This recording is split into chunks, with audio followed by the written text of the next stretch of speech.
I don't think I ever told you my name.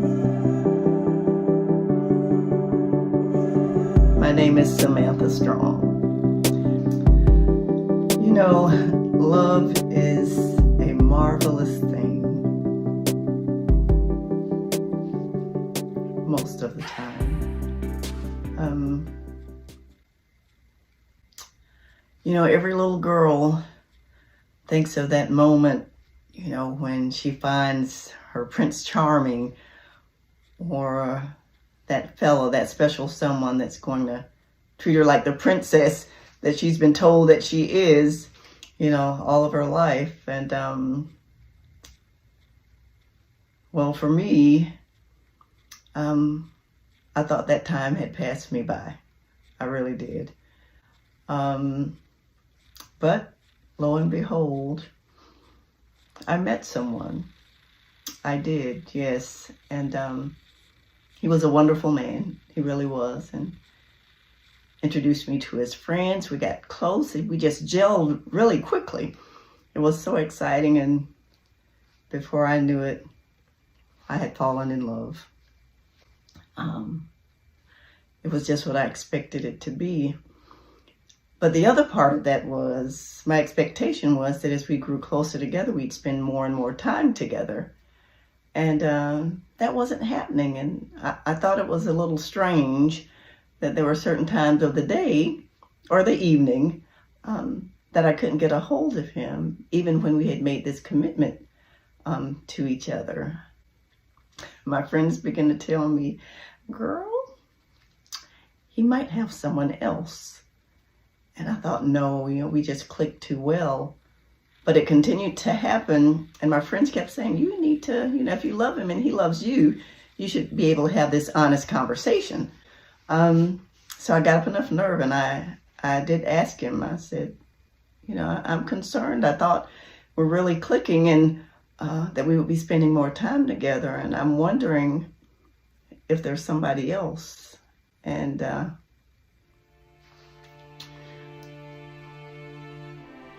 what he said was that he was married.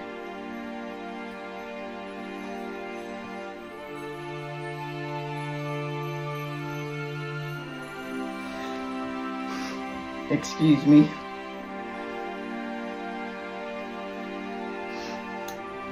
I was really floored. I really was. I had no idea, and I didn't think that my friends were right,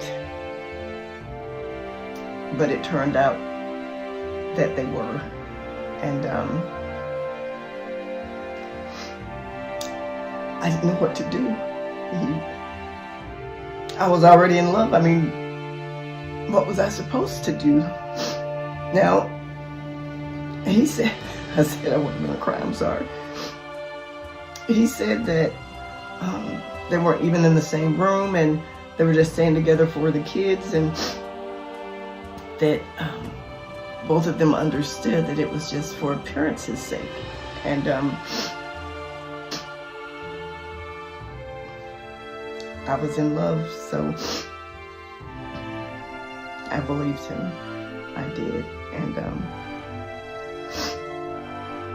looking back on it now, I don't blame him totally. It was my decision to make. I chose to believe him, even though he hadn't been honest from the beginning. And so we continued to see each other. It was wonderful. Didn't have as much access as I wanted, but it was wonderful. You know, I saw my mom growing up, and she was missing that part of her life, and we had conversations about that and how nice it would be, you know, to have someone to share your life with. And so I thought that in time, this would be the man that I would share the rest of my life with. And so we had fun times, and we did some crazy things. It was just so energetic and life-giving to me. It felt wonderful. So this is what happened. He asked if I would send him a little sexy picture. So I thought, well, what could it hurt? I just showed a little skin, maybe a little cleavage, nothing too risque. And I sent it to him with a message, I can't wait until we're together again. And I was tickled. I thought I had really done something. Well, the next thing I knew, that same picture was all over Facebook and social media with my name on it, with the title, Homewrecker. Now, I was floored, and I have to tell you I felt really betrayed, and that was the most embarrassing moment in my life. My friends, I was attending church, or my church family saw it, and I became the homewrecker. And I couldn't really understand how that picture got out there, because he was the only one I sent it to. I was really upset, and I called him, and he explained to me that his wife had gotten into his phone and saw that picture, and he told her I had been coming after him. He was not honest with her to tell her about our relationship. It was me. I'm the homewrecker. And it made me think, my grandmother, she passed away when she was 100, always said that the woman is always the heifer. That's probably dating me. But that the woman is always the one that's blamed, and that the man is usually let off the hook. So now, my friends, my family, my church family sees me as this homewrecker, blasted all across social media. I was furious, and I was very, very angry. And I was determined that it was not going to end that way. My reputation was in the tank. And I had worked really hard on my reputation. Now all of a sudden, you've seen the movies where someone walks in and people start whispering. That was my experience. That was my life, even in church. All because of the man that I was in love with. And the man that said he loved me wasn't man enough to stand up and say what he had been telling me for months. Somehow, the truth that he had told me ended up not being truth at all. I felt like a fool. Like a fool. And now, everybody thinks that I'm a homewrecker. That I pursued this man, that I was sending him sexy text messages, trying to lure him away from his wife. When that was so not the truth. But of course, nobody wants to believe me. They think that I'm just trying to salvage my reputation. So I thought, you know what? It is what it is. I'm a big girl, I made those decisions, and now I'm paying for it. And so I decided to go to church this Sunday. I wasn't a faithful member, but I would attend church sometimes. And I knew my church family had heard about it, and most of them had probably seen the picture as well. So I came in church, and I sat in the back, and usher came over and told me the pastor would like to see me after service. I thought, okay, here we go. I'm gonna have to deal with the same mess in the church that I was dealing with out in the community. And I was hoping, based on what I had heard in sermons before, that the church was a safe place. But now the pastor wants to talk to the other woman, the homewrecker, the side piece. Well, I guess I wasn't actually the side piece, because the fella told his wife that I was pursuing him, not that anything had happened. Well, I was annoyed because things had happened. And you know what? I hate to admit it now, but I sent the wife a letter because I wanted her to know what kind of man she was married to.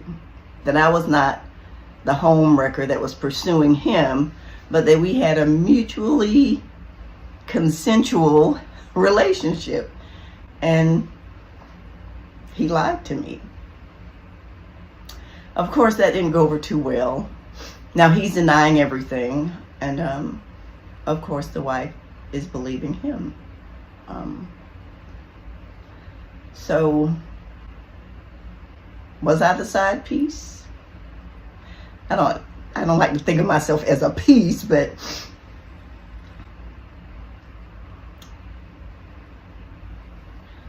yeah, I was the side piece. But I thought that was only supposed to be for a little while. But anyway, the wife didn't think anything happened. The husband knows that something happened. I knew that something had happened. And I'm wondering what the pastor knows. So I tried to get away after church was over, but the usher found me before I got to the door and took me to the pastor's office. I had my guards up and I was ready to give him a piece of my mind. This side piece was going to give him a piece of my mind if he came at me the wrong way.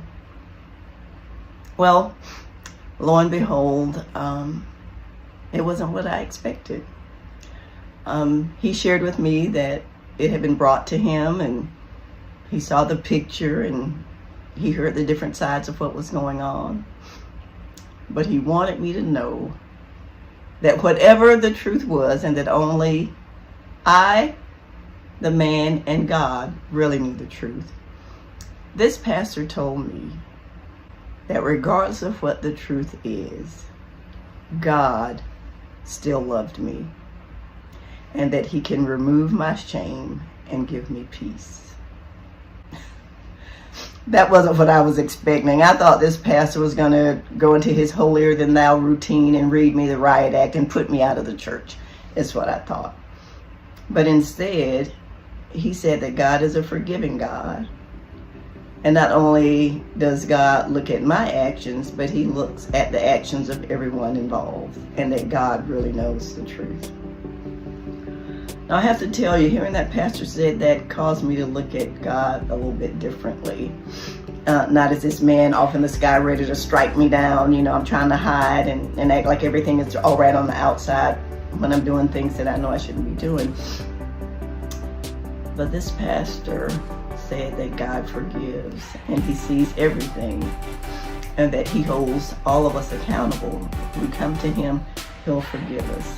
Now, I had never really had a real relationship with God. I thought that was for those folks that really didn't want to live and have fun. But I decided that if God is like this pastor was describing, I could give him a try. And I did. I still battle with shame sometimes because some people still give me the look and the side eye and the whispers. But I feel good about me on the inside, and I know that God has forgiven me and he has cleansed me from all unrighteousness. That's one of the favorite scriptures of mine that I learned, 1 John 1:9, that if you confess your sins, God is faithful and just to forgive you and cleanse you from all unrighteousness.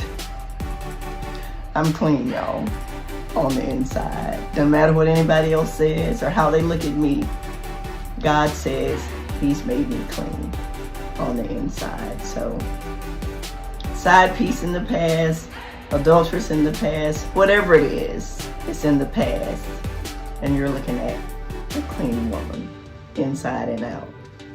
And I have to say that I love God, and he has turned my mourning, mourning, into dancing, and that he's removed my shame. And I'm Do I still have to battle with it sometimes? Yes. Do I still think about that betrayal and does it still sting a little? Sometimes. But it's getting less and less. And you know what? I've met somebody else. I'm going to take my time this time. But that's my story. God has taken my shame away, and He has given me peace, and He has made me clean. I'm Samantha Strong.